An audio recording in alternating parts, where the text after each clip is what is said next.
Hello again and again everywhere you are. Twizere yuko mumeze neza, ni nabyo tuba twifuza yuko dusangira ku nturire benizi, tugasangira ku munezero wa entertainment tumeze neza, na cyane cyane ko bino bintu dukora biba bigamije ku entertaininga, ariko kandi bikabaha icigwa c'ubuzima kugira ngo biganiro muraba bibasigire inyigisho ntibibe ivyo gutwenga gusa. Of course dukunda gutangira dushimira Imana nk'ibisanzwe kuko niyo iba yabikoze. Je nitwa Ndikuriyoronse the son of God, Dr. Vro aka Diko, kumwe n'umusore wanje yitwa Prince Keys. Abo bitameze neza mwihangane, munizere, muzirikane yuko ejo namwe Imana izobibuka bikagenda neza. Hari umubabaro hakaza umunezero. Burya ASTA ngo nta uhora babaye nta n'uhora anezerewe, ibintu birahindagurika. Ejo umuntu yaranezerewe akababara, wari ubabaye ejo ugatwenga. Siko biri nivyo imyaka umaze ku isi, iyo wababaye niyo wanezerewe myinshi niya. Novuga yuko byose bisa nk'ibingana, kuko nyuma yo kubabara harashobora kuza gutwenga, canke nyuma yo gutwenga harashobora kuza kubabara. Byose ibyo bintu bibiri biragendana. Uriko urabivuga nkuko nabivuze, nkuko menga ni theory imezo, ariko mu buzima busanzwe kuri wewe dufate ko maze imyaka 22 ku isi, gitugaburiremwo ibice uburyo byari bimeze. Ugerageje kuraba ushaka kuremwa 5 wari ukiri umwana utaramenya neza kumenya ngo mama ngo yanyereye ampetse twikubita hasi. Ibyo hari n'igihe atavyo bawibuka. Iyo wari utangiye guca ubwenge ububona nk'ubu iyo wamaze unezerewe yoba ariyo myinshi gusumba iyo wari ubabaye. Iyo namaze iminsi nezerewe novuga niyo myinshi gusa. Rero hageze igihe ubabara ucumengo nyene ni bya minsi yose, ucumengo bibayemo igihe kirekire. Nari kuba desi iyo mbwira yuko myinshi wayimaze ubabaye nk'umwana muto w'umwigeme nka wewe, ucumenga abantu bavuga ngo wagowe ukiri muto. Nubwo biruko turababara tukanezerwa, mugabo hari uburyo Imana ibigira imibabaro ikaba mike. Biramutse bingana mba mbona nko mu Burundi buri munsi ko kwakira nk'abantu 3,000 by'abiyahuye. Hajya banshi sinibaza yuko igihe cy'umubabaro kiba kinini, kuko benshi bagwa ama depression bameze ukuntu. Nibaza ko rero ikintu kibaho ahubwo no kubera ko iyo ubabaye bigushikiye nimba umubabaro ubaye nk'iminsi 3, hari uburyo usanga biremereye cyane hafi kunganya n'amezi 3 wamaze unezerewe. Bibiliya yo ndayikunda rero icitubwira ngo haba muri bya bihe bibi by'umubabaro, haba muri bya bihe by'umunezero, duhore tugirana. Usoma injiri cyangwa usoma Qur'an? Usoma Bibiliya. Usoma Bibiliya. Yego. Uta compress ibintu mvuze. Twame uwo murongo nta wonzi. Nanje mba ndawuzi gusa sinibuka ngo ni muri Mika 5 ngo ni Luka 6. Muga uje ngo ndagufata. Nanje rero nagira nce ndakubaza turi hence ndahasoma. Oya gusa wari kuvuga ngo duhore dushima, duhore tunezerewe no mu mibabaro, kubera ko Imana yoyo urazi ko ibintu byose umuntu acamwe Imana ibibizi. Ushobora no kubicamo kugira uvugutigwe. N'imvugo yo muri Bibiliya udasoma nk'ico kirundi no jucuma uvugutigwa nkuko Yobu byamugendeye. Bijya byose n'amaseni Imana yari kirasista. Ukabe nkako nimbijya nkuru uyizi, urazi yuko shetani yagiye no gusaba Yobu, yagiye gusaba Imana. Yobu yambwiye ati kugira imugerageze wawe vuga ngo arakukambura girane maybe nibi ndabimukure kuzurabe ko azosubira. ASTA wari kuba wavuze haleluya ati amunyamakuru urakije. Haleluya.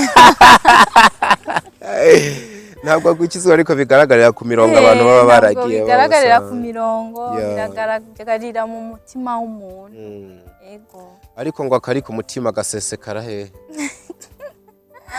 Oya, urashobora kuba ufite ku mutima mugabo ntushake yuko bisesekara. Ego birashobora gusesekara mu bikorwa mugapana ku muntu. Nashatse kugera hano bavuga ngo nituze rero tunavuye ngo biri mu mutima gusa, burya uravye n'inyifato z'umuntu inyuma ku byamwa yamwe ushobora kubona tuwarakijijwe canke ntakijijwe. Nk'ubu ndavye ubona nk'ijijwe.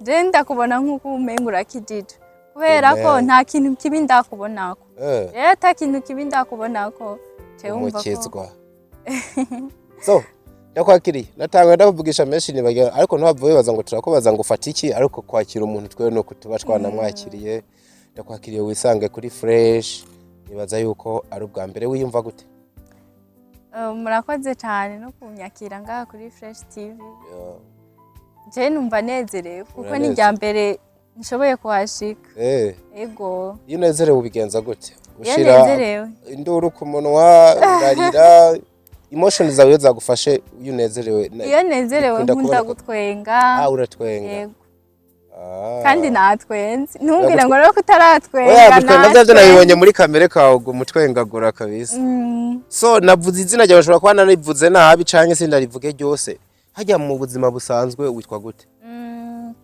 amazina nahawe n'abavyeyi ni Nahimana ASTA Pascal ego ASTA Pascal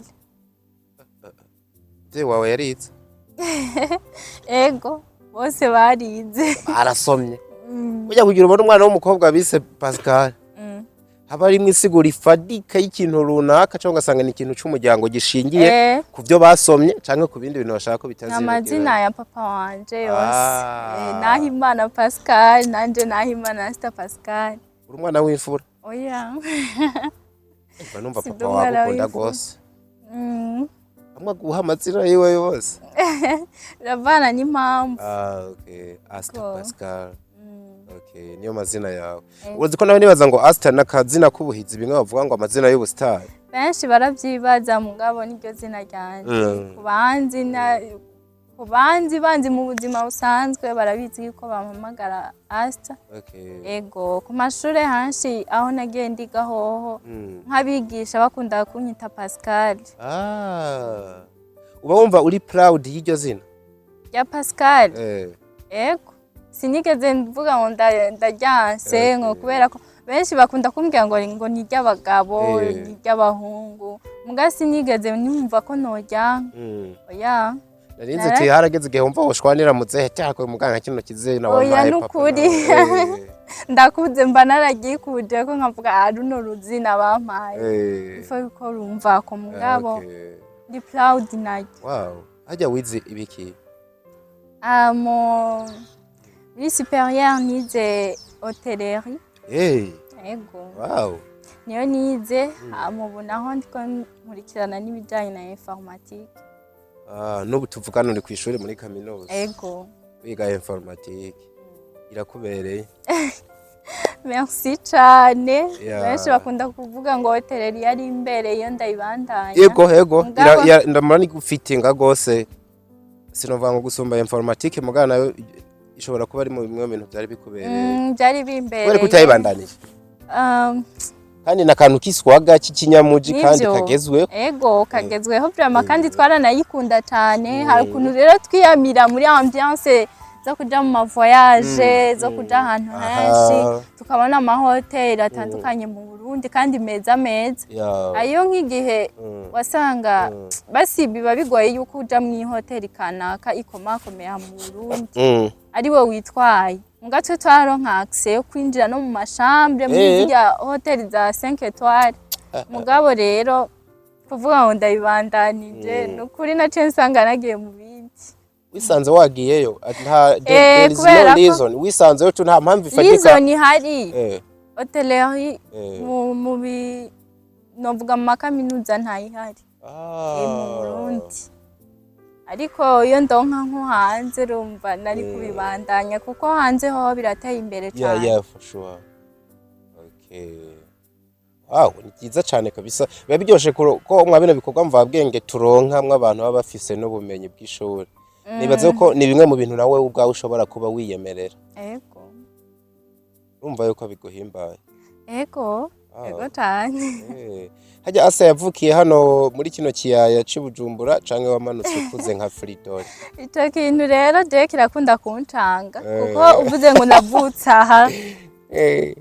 bice bimvanga gose kuvukira ahantu no kuhatura uruzogi kuhatura uruzogi nataye uruzogi ni Bujumbura mugabo aho nakuriye Igitega urazi rero ndabigufasha wewe uri umunyabujumbura ariko yakuriye hari igitega ukuntu abana bino bintu byo ku ma social media ugenda ukavuga ati jewe navukiye aha hariyo nk'ama interview menshi nagenda araba y'abantu bavuga ati jewe navukiye aha gusa kubera ko batamuzi ko ariho yavukiye hahandi naho yakurira bakaca bagaruka kumubwira ngo uriko urihakanye iwanyu nkuko wewe ngo n'umunyagitega iwacu ndamoze ngo yihakanye iki kumbe ntibazi umuntu yavuye n'imwaro narahabaye batko benshi banzi imwaro hari abantu nka batatu b'imwaro bo wibuka hari nk'abantu batatu bibuka imwaro benshi turazinanye yego wabaye kumva y'amashuri cyangwa abavyeyi niho bari bageze abavyeyi na famille ya mama nyinshi niyiri yego kandi twarabayeyo imyaka 2 uko bakado bose bande bajistego Agise niyo mpamvu nabonye wa munsi muri kumwe nkabona musara bagenzi kuva imwaro Jembere harageze igihe nibazo uyo munsi na Justin cyasha ndabonye beresere wa mete kweli Nyangiye kibazo ati hari bakara oya kumbe muzinanye for the long time hari okay wow ni ASTA numva notangira ndanakeza novuga ku mateka waraye wanditse je biriya bintu ndabifata nk'amateka nihiganwa ryarimwe abantu benshi b'incabwenge ugize gutyo uragiye gukanyura umunyamahiga wa mukobwa uranaciye ubwenge si guca ubwenge ahubwo ni kugira amahirwe kuko hajya kanshi muri competition n'amahirwe arajamo novuga yuko yari amahirwe kuko bari abantu benshi bashika 88 abakobwa 88 rero kuba narashoboye kuba uwa mbere novuga yuko ari amahirwe bose urabakubita banikira hasi aja bose byari biteguye gute muri Dream House muri Dream House ko byari biteguye ntavyo batubwiye mugabo ni baravye ama like menshi umuntu afise like posting ifoto bakaraba like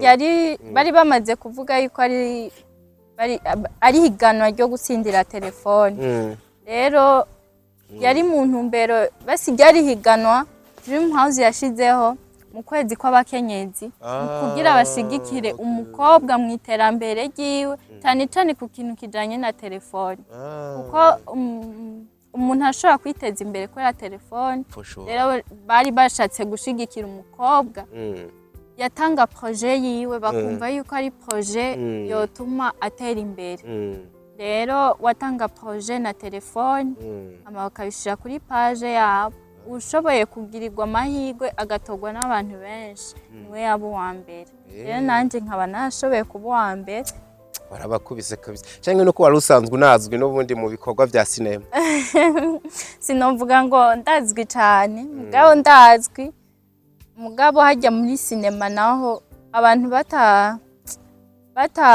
batagukunze ntibaba bagukunze nibaza yuko no mu kugira abantu barakunze na projet yanje ico nzoyikoresha nya telefone kumbe mwari expose n'ama projet ama projet yarari baba bagukubisa uru iPhone 15 sha yakaya Tekno wahora no kadusigi Prince agafone kamufanye si neza nkobo musigira warutunze Tekno cyangwa Samsung muri ivyo byose nta na kimwe nari ntunzemo warugifise katoroshi Nani fitiye gato. Hanga rusanzwe wari kuri iPhone. Rega ari umuntu baha iPhone ikabigira kabira se. Igira kabiro ya. Sinayifise iPhone. None urayironse. Bon, ibaza natari iPhone, ni telefone Android. Kandi nziza cyane. Ego ishobora kumfasha mu ma projet nanditse hariya. Kuko najye ama projet abantu bantuye bazobisa bati za projet twagutorera zigeze he.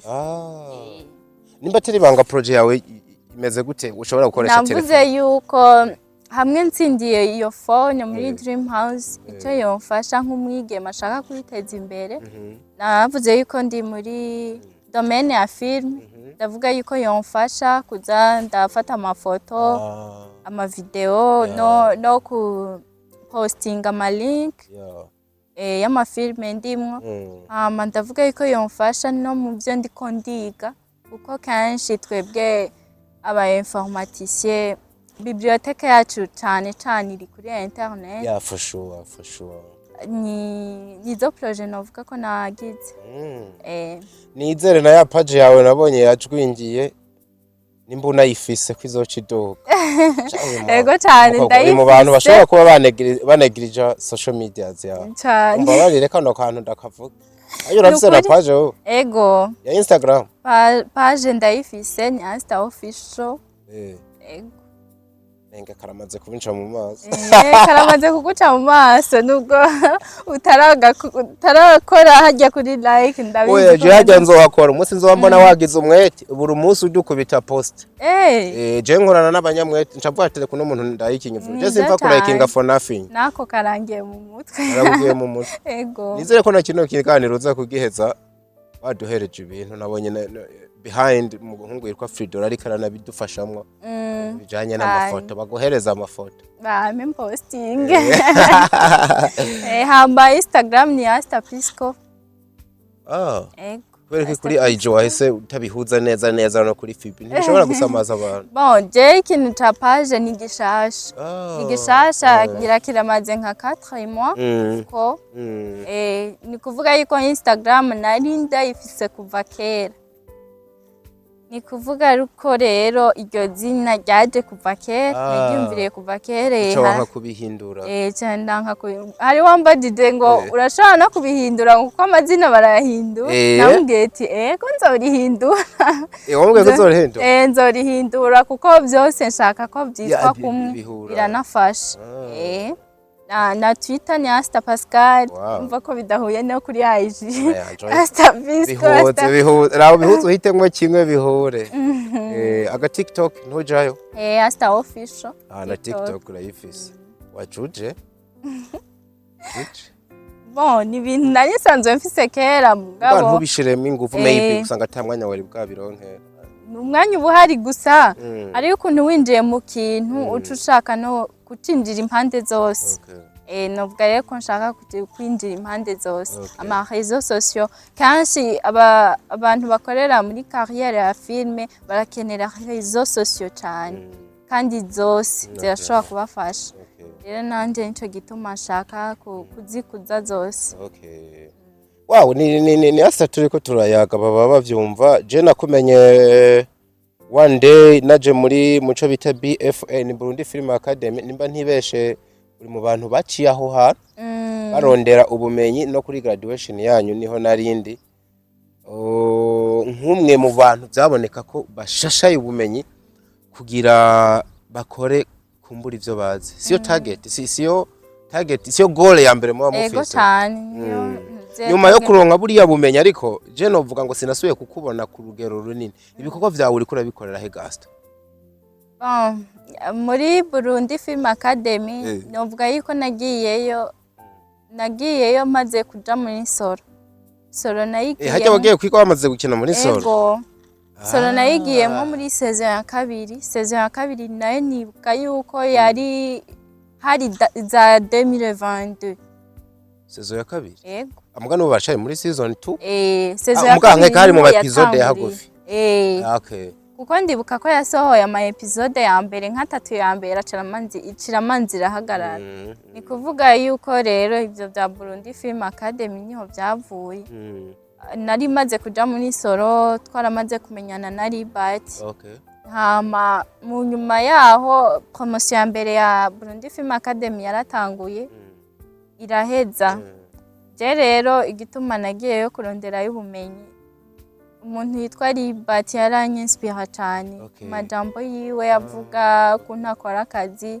nkavuga nti ivyo byose hari ahantu bariko ariko arakocinga nande yoshobora kumbera umukoci rero nito uheraho uja kwiyandikisha nahereye aho kuko narashaka ubumenyi cyane muri ibi bintu bya filme kuko umuntu arashobora kubyinjiramo avuga ati ndabizi mugabo biba bikenewe ko arondera n'ubundi bumenyi rero nyovuga nico catumye hanini ngenda umaze kugerayo uko wamwibaza niko wamusanze ego cyane naramwigiye ko n'ibintu byinshi ntarinda muzi ko kuko hajya umuntu iyo muhuriye mu kazi ntushobora kumumenya twarashobora guhurira mu matonaje abakaze cyane kuko bavuga ati je akazi kanje ntigafe yego abakaze cyane mugabo muntu je ariko novuga nti ariko arigisha arashobora gutara nka blague akavuga ati kumbe wa muntu ameze uko washizemwo n'akantu yuko wakinye muri soro n'ivyo ni filime wabonetsemwo nibaza ko niho abantu bashobora kuba baratangiye no kukubonera nk'umukinyi kandi abizi ariko aranakundwa muga mu nyuma je novuga ngo ni naho none musi nibaza ko wowe uri maybe uraza kubitubwira muri 2 July yirimwo baba estime nimba atari we anayirongoye still uri umukinyi wabo ni uri kurakorera ibikorwa canke uhaca nk'uwipakiza yigira 2 July novuga yuko ari timu ndimwo ni timu twakoranye kuhera igitangura harimo koreye kuva mu ntango kuva mu ntango novuga ni naho twamenyaniye na soro yari conference de presse ya mbere tugize ico gihe niho Liberty twatanguye kumenyana ego ama 2 July akaba ari wo mugwi nakuriyemo none munsi ni ukureze bon novuga nti ego kuko nta wundi mugwi ndinjiramo kubitwenganya gahemo gasta oya sagahemo ariko bitwenze numvamwe akantu sagahemo kinyegejemwo sagahemo kumbure imbere naho muzomenya handi ndi sinovuga yuko nkirimwo cyane mugabo imbere muzomenya hondi oya tubivuge dusubire James amakuru avuga yuko hagati y'abantu babiri ngiye kuvuga ushobora kuba ugiye kubarizwamwo hamwe abinyemereye ndahavuga bon nibaza yuko uracu byeme nibaza oya nibaza yuko amakuru ndafise niba ari n'isako yuko ushobora gusinyishwa muri BMT canke muri Warubizi mwo hamwe nihe muri aho nibaza yuko muzobimenya niyo byashika turashwe y'inyamakuru oya si kubima makuru ni ku muri special drive umuje duha makuru muri special drive tuzovuga yuko agiye gusinya he ndakunda kuvuga ibintu nzi fitiye basi icemeza 100%. Ubivuga byamaze kugera kwijana. Ego. Canumva mengo ufise kwizera. Kabihindutse hano turi kuri social media. Bihindutse birashobora kukwicira byinshi. Nkeka babivuze bafatiye kuri launching ya BMT Salon. Wabonekanye umwanya muri kumwe na Mede umwanya mukabone kuyaga na CEO wa Warubizi nkeka bibaza ko mwatangiye kudiri. Ngirango hafa aho yabajya abantu babiri. Ariko urabona yuko harimo agacu yuko bishoboka kugakorana nabo bantu. Ego. Kabisa. Byo kunezera ukoranye nande Warubizi BMT. Sha bose novuga yuko ari imigwi ikomeye cyane. Rero sinovuga ngo byonyohera nkoranye ngo ndaha oya bose dukoranye byo babyitse. Nukuvuga aho kunda woshima. Hanini. Aho noshima. Kwanza aho noronka noshima. Kuko ni imigwi ibiri isanzwe nkunda. Yego. Ntabwo ubona yuko bishobora guhungabanya umubano waho wahora. Aho nahora. Aho nahora ni muri 62 naho novuga yuko nta mutekano nzohungabana kuko numugwi ukiri mutoya no ahubwo bonezererwa n'iterambere ryanje. Yego umva maybe manibaza nyene kubera umugwi nkuko uvuze ukiri muto turashobora kubona menga barahomvye umuntu bagira bakorana ama project ico gihe naco ntibaba batahura ivyo barimo kuko novuga yuko umukinyi wawe umusohoye agasohoka neza mudashwanye kandi ukabona yuko agiye gutera imbere cyane kusumbya aho yarari nibaza yuko ari ikintu cyo kunezererwa apana ikintu cyo kice kizamwe injyana. ndabona ko menga ibintu by'injyane nta nivyo ukunda mwa bino bintu. Oya ntavyo nkunda nukuri. Oya. Esha bino bintu ko birimwo ngo udukokora twishi uzobibana. Sha birimwo utuntu twinshi mugabo ariko ukuntu umuntu ashaka kubyirinda canke bishitse akicecekera. Ubuzima busanzwe uracecetse cyane. urakunda gutekera. Siniyemeye mugabo abandi kenshi nkunda kumva rega ikintu wowe ntucimenya kivugwa n'abandi cyane amakarite n'amadefu ni ibintu umuntu burya adakunze kwimenya n'abandi rero nkunze kumva bavuga ngo ndatekereza n'umukobwa aratekereza. Yumvise babivuze uba wumva ari ibyo wewe wiyizi. Jenny yizi nukuri aho ukuntu umuntu asanga yiyizi kavuga atabarambeshe je ndabizi ko ndi umuntu avuga mugabo rero kubera ko abantu benshi bagumye bambwiye ngo uratekereje cyane numva umengo nyene ndi umuntu atekereza. Ati rero ni hazamwe utuntu kutubifu uzicecekera witahire kare ubivemo bivuze yuko ibintu byo guhangana wewe si ivyaho. Oya uzoca umuhangana kikazi ugwanisha ibikorwa vyikorera mugabo ibintu byo kuvangwa amajambo n'ibindi byinshi ubice kure cyane. Mu bigambi myinshi rero ufise kuko mba numva yuko nimba utangiye kuze wicarana n'abantu mudiringa uvuga ati ndashobora kwimuka nkakora n'ahandi hantu kumureba bamaze kwisumbura byumvikana yuko urafise target na vision y'uri kuraraba cyane. Mu migambi myinshi ufise ni yahe yihuti kuvuga ngo Imana ingiriye ubuntu ndumva ko no ikora vuba. Turi muri cinema. Muri cinema novuga yuko Imana ingiriye ubuntu. Reka mvuge nk'umugambi uri hafi. Umugambi uri hafi muri carrière ya cinema yiwanje. Imana ingiriye ubuntu nkashobora nanje kumenyekana. Novuga ko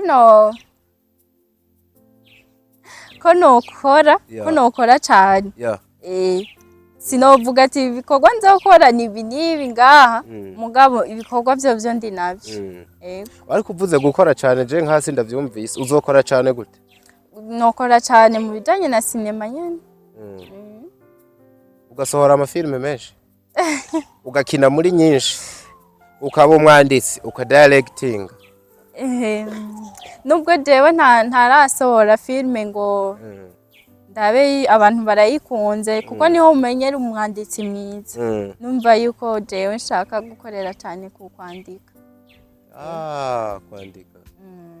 Ubwo sinavyo wamaze umwanya munini wiga aho wavuze ko waciye wiga.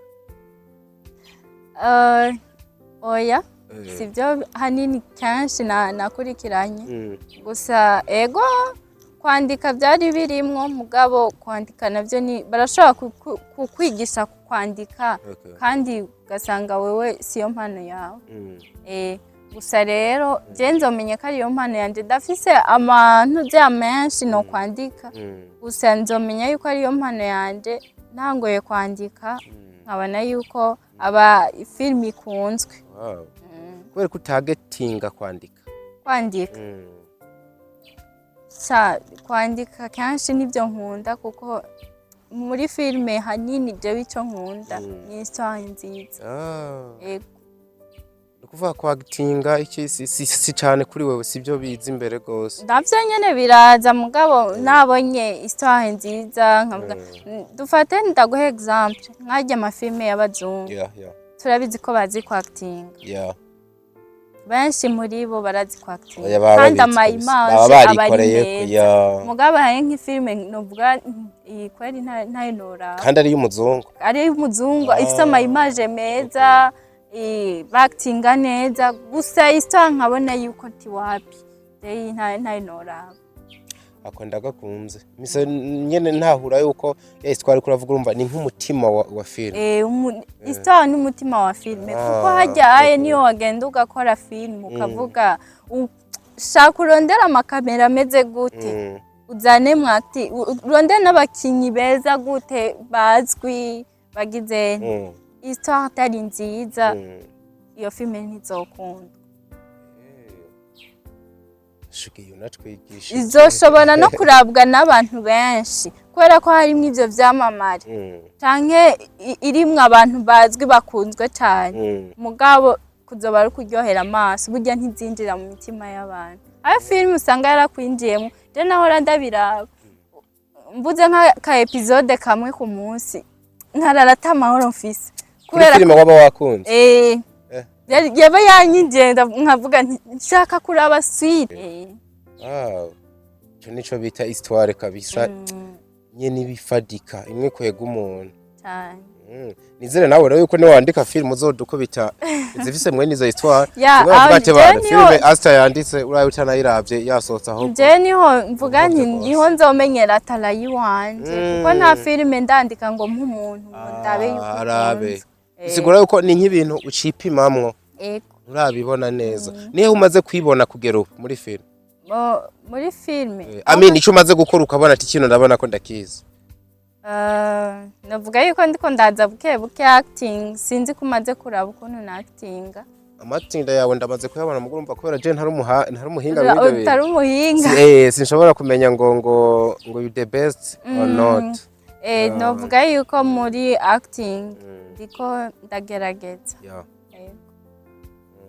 wow ni hehe uprojecta muri kazoza wumva ushaka kugera biciye muri cinema muri kazoza ndashaka kugera kure kubona narenze imipaka ngiye gukinira ahandi ari ibintu naringize imisi mbona bandungikira ku ma email kuko je nuguriye email yanje haraza ama link menshi hariyo link rero nabonye bariko barokrita aba actrice aba acteur byaplayinga kuntuze byaplayinga kuri site yabo ikuvuga yuko rero nk'ivyo kandi mu kubyaplayinga harageraho etape bagusaba izumaze ku acting bakaraba ukuntu umaze bakaraba mu acting yawe novuga yuko nivyo n'ama opportunité menshi y'abakinyi rero novuga yuko nanje ndashaka kwibona kubwo rugero ndashaka kubona yuko narenze Burundi mvuga nti ndagiye gukina fise vision nini Imana ibigufashe cyane Imana ibigufashe cyane kandi iyo umuntu afise ishaka akaba afise impano muri we akaba afise vision yashaka kugera kandi akaba akundana ivyo bintu iyo nayo bayita vocation byanka byakunda aratobora agashikayo kandi je wa mukobwa ndiko ndakubana kw'inyenyeri yoza yuko aho hantu nutacika intege nashoboka cyane kuzohagera duhereze mu tuntu n'utundi mfise ibibazo bibiri gusa uranyemereye tuhinjire yego kenshi ndafise utuntu nkunda guhereza ko bikwa utuntu n'utundi twari kuba dufise n'abatwandikiye ariko umwanya watubaye muto uzonagaruka nimuhira muri fresh nejo kariyo ushaka kugaruke hamaze kuba muhisha mwanyakiriye akwakiriye ushaka no kurara urare orara murafise amashambure y'abashitsi cyangwa muhira barakubujije kuja kuramukanya ukarara ivyo ntibiri mu migenzo y'imico y'ikirundi wo kugenda ukira umukobwa ukararayo ntibigeze bakurungika muhira kuja kuramutsa nka muvyara bakavuga ngo ni ushaka wirarire ego amafamiye asha nico kintu cambere baba bizeye ubwo ntimwaraye muravyaruraye baramuze kurara kwa muvyara sindararayo nobambesha kazi mpamvu nibutsa ako kantu no kubera muri muri ya mico n'akaranga vy'igihugu yakora avuga hari umugirwa wahora uba kera umukobwa ageze mu bigero bakamurungika kuri ba muvyara we kugira bahave bafata umwanya mwijoro ngo bavyaruranye bamenye squat wa muhungu nimba yarakuze cyangwa wa mukobwa nawe nyene yarakuze ukuvuga baba bategereje rezite biza ko bavyavuye nko mu gitondo nimba wa mukobwa aza gusubira muhira acumbagira reka tuharenge nikindi cigwa bari baciye ubwenge cyane mugabo ucumva yuko nkiyo ibaye ka kantu batubwira ngo abakobwa baje kubaka bacizigamye kaba gapfuye ahubwo rero iyo migenzo ya kera ukuntu bisigura ko nayo nyene irimwe uruvange rw'ibintu harimwe agafungu ukuntu kamwe aya nakandi kantu numvise ngo kujya kuntu bavuga ngo imfura nase barangana rero wasanga umukobwa hajya ashitse mu rugo yamanza kurarana na sebukwe. Kenshi rero ngo wasanga umukobwa inda ya mbere ari ya sebukwe. Ngo niho hava ko kanti imfura na se barangana. Nkaca mvuga ati no. Sitaga cyaho imfura na se birangana. Banganye gute? Nuko umugani w'ikirundi uvuga. Tubitore muri turabitora. Urumva niwe ufite babanza kubakarana n'umukazana. Yego. Urumva ni nko kubanza guhonjereza umuhungu wiwe akumva. Yego. Kugira yumve yeye ko umukazana we yizigamye ibintu nk'ibyo. Ya kwari kumviriza ko yiziganye canke ko mba numva kesho umuntu atestinga ibintu kugira yumve ko biryoshe. Ngira byari ibyo bibiri basi reka dufate ibyo bibiri.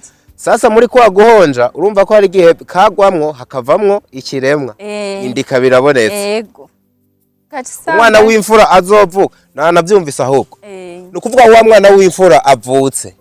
Nihumva yuko avukana nase. Avukana nase. Rento gituma barangana. Wa mwana w'imfura avutse kuri wa mugore. Avukana n'uwari se wiwe kuko abantu bazoba bazi yuko ari avutse kuri uwo mugabo. Oro ni umwana wa se wiwe. Uragatahuye. Ako yatahuye. ASTA wewe yakazanye numva ko yagatahuye. Nukuva niho bavuga ngo barangana. Mwene majambo menga baravuka. Baravukana.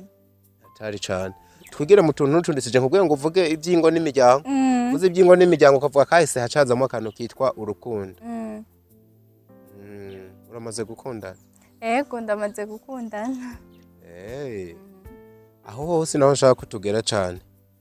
Birashika ukiyumvira kuzubaka urwawe niwagera mu bigero. Yego cyane. Ndabyiyumviye. Imana ibigufashijemo wifuza kubakana n'umugabo ameze gute? Umugabo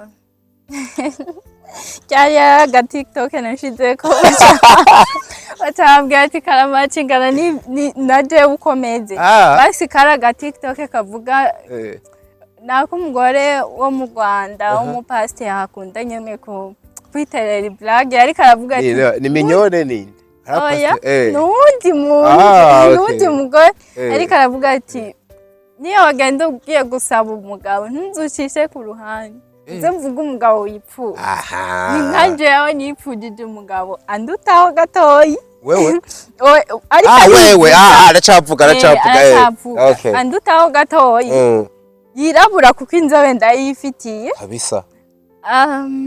Afise intuze ishinye y'igikara kuko y'igikara ko je nayo mfise.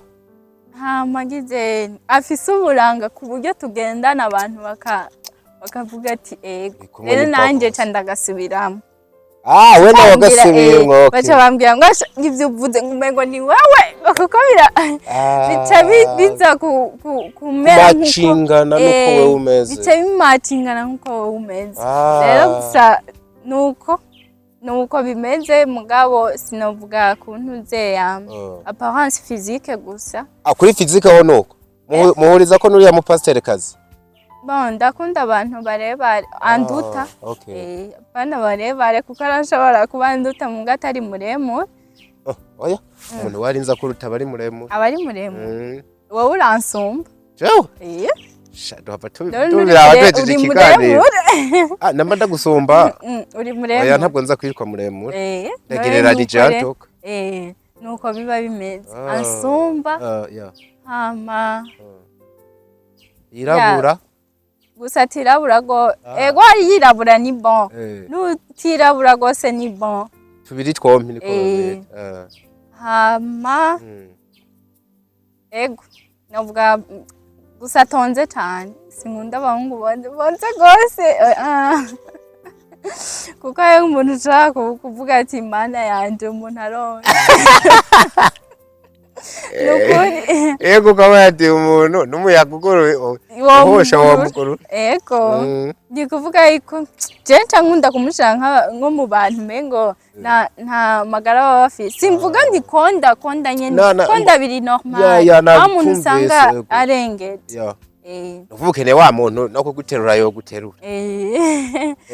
Hama apparence physique nuko hama n'umuntu afise urukundo hariyo abahungu usanga vraiment bafise urukundo umwe no mu rugo abonye abashitsi azobanezerererwa umwe ayaga hariyo abantu benshi badakunda kuyaga mu ngo zabo yego n'abashitsi baza agaca yigira mu cumba canke akaba bize na phone akirabira TV agatekereza muri saro kabisa ntaganiriza abantu yego rero mw'ico gihe bizotuma abantu bamutinya cane cane meme n'umwana wanyu akamutinya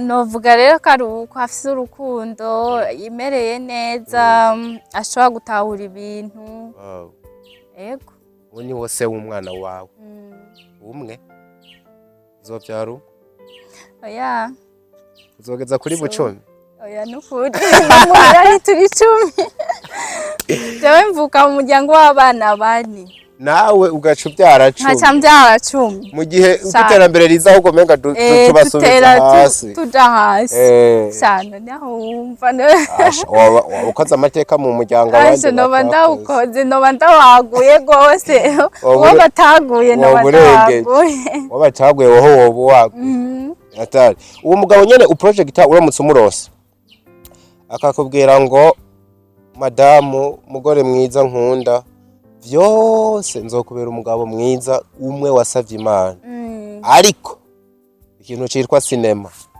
yacishijemwe umurongo ufute wokurikira urugo canke wokurikira sinema sinibaza yuko yoza avuga ngo nije mugabo wasavye Imana kuko mugabo nasavye Imana narayisavye aza nkundire n'ivyo ndimo ego uremera ariko ko ushobora gusaba ikintu Imana ntikiguhe kumwe wagisaba ego iguhaye wa wundi byose bijya wasavye byose aravyujuje ariko akakubwira ngo heba filme canke umva uraheba movie uraheba cinema cyangwa uheba umugabo gerashatse kumenya ngo ujya mugabo wo muheba je mu kintu nashizemo mu kintu no bankendereye umuhungu tuzokubakana nuko tuzotahurana bon ni kuvuga yuko aza ntahure mu bintu ndimo kuko si ibintu bibi rekada si ibintu bibi wabatwicaye hano se tugura amakamera y'imiliyoni 100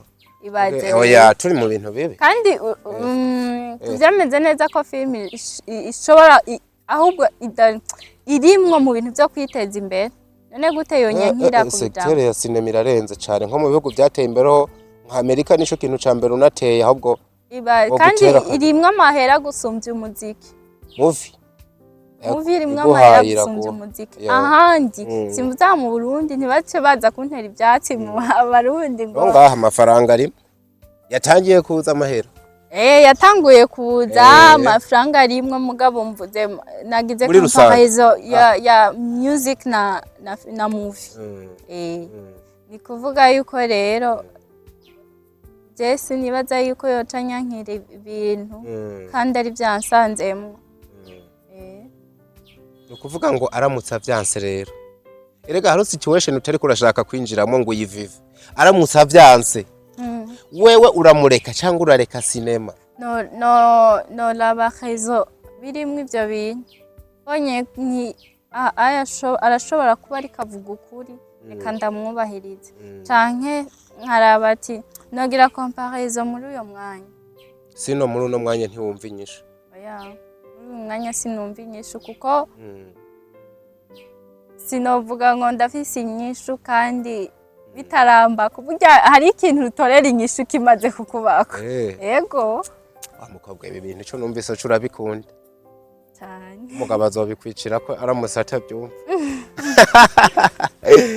ni atari sana ASTA ndagushimira cyane wakoze kuza uhezagirwe rwose ububake bikunda sinzi kuvuga akajambo kamwe canke tubiri wosigira abakunzi bawe ubona yuko bacangiye no kuba umuyoro hanyuma duce tuguherekeza murakoze cyane Fresh TV n'abakunzi bayo n'abazokurikirana kino kiganiro rero ntibazogikurikirana ariko baragikurikirana ubunya turi live ni bon okay icyo no basaba ni kubandanya munshigikira umukinyi akizamuka sinovuga nti ndamaze kugera aha gusa ndi umukinyi afise iyo ari karava kandi afise naho ashaka kugera rero ndashaka munshigikire aba ku marezo sosiyo yanje nayavuze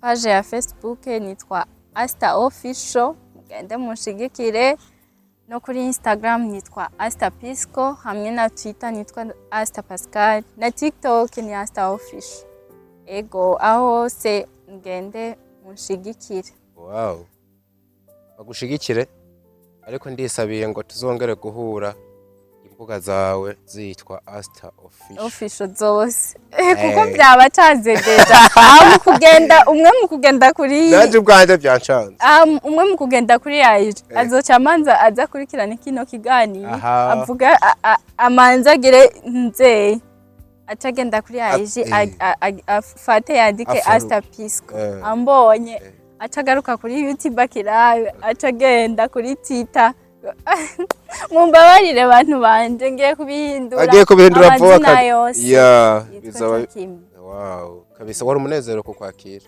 murakoze cyane tubashimire bakunze ba Fresh TV twizera yuko mukunda bino biganiro mugakunda n'abantu tubazanira uko mba nabibabwiye ntituzana umuntu for nothing tuzana wa muntu munaganira akagira ikintu agusigiye niyo mpamvu tubazanira aba bantu munagira ikintu musigarana mugakura kwinyigisho twizera yuko TV yanyu mubandanya kuyikunda kumwe munabitwereka make your comment ni bya byimviro byanyu n'ubundi tugikeneye bimwe duha agaciro kubera ko tubifata nkangira kamaro. We love you so much.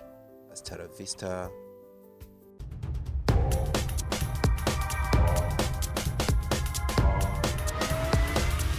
This is Flash TV. We shine to progress.